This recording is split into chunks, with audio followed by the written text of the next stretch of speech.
Everyone, welcome back to my mini blog. আজ 10th মে। সকালে ব্রেকফাস্টে খেয়েছিলাম পরোটা আর সাদা আলুর তরকারি। তো এই চচ্চড়িটা আমি বানিয়েছিলাম আর মা বানিয়েছিল পরোটা। এরপরে আমার একটা পার্সেল চলে এসেছে। অ্যাকচুয়ালি আমি একটা ওয়ান প্লাসের নেক ব্যান্ড অর্ডার করেছি। এটা নিয়ে যে আমার কত নম্বর নেক ব্যান্ড হলো তার কোনো হিসাব নেই। প্রত্যেকবার আমাকে মিঠুন নতুন নেক ব্যান্ড কিনে দেয় আর সেটা প্রত্যেকবার খারাপ হয়ে যায়। কিভাবে খারাপ হয়ে যায় আমি নিজেও জানি না। তো এটা ওপেন বক্স ডেলিভারি ছিল, তো উনি একদম খুলে দেখিয়ে দিল, জাস্ট ওপেন করে দেখিয়েছে। তো এবার আমি ব্ল্যাক নিয়েছি। আজকে তো মাদার্স ডে, তো সেই উপলক্ষে আমি মাকে কালকে অ্যাডভান্স গিফট দিয়ে দিয়েছি। মা অনেকদিন আগেই বলছিল মার এরকম একটা সিলভার রিং পছন্দ। তো ওটা আমার মাথায় ছিল, তো মাকে সারপ্রাইজভাবে নিয়ে গেছিলাম আমি জুয়েলারি শপে। তো সেখান থেকে মাকে বলি তুমি তোমার পছন্দ মতন নাও। তো মা ফার্স্টে যে ডিজাইনটা পছন্দ করে সেটা বাড়ি আসার পর একটু ইস্যু ছিল।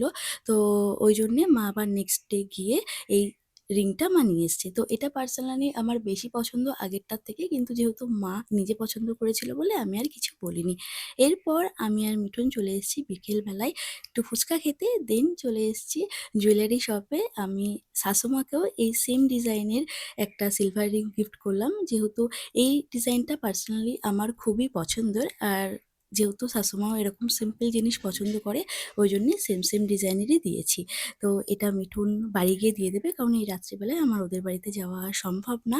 আমরা চলে এসেছিলাম চায়ের দোকানে, দুজনে মিলে এখানে বেশ কিছুক্ষণ টাইম বসেছিলাম আর দুজনে চা খেলাম। তারপরে চলে এসেছিলাম আমরা ব্রিজের ওপর, আর ব্রিজের উপরে দাঁড়িয়ে দাঁড়িয়ে গল্প করছিলাম আর তার সাথে এই রোলটা দুজনে শেয়ার করে খেয়েছি। তো আজকের মতন এইটুকুনি।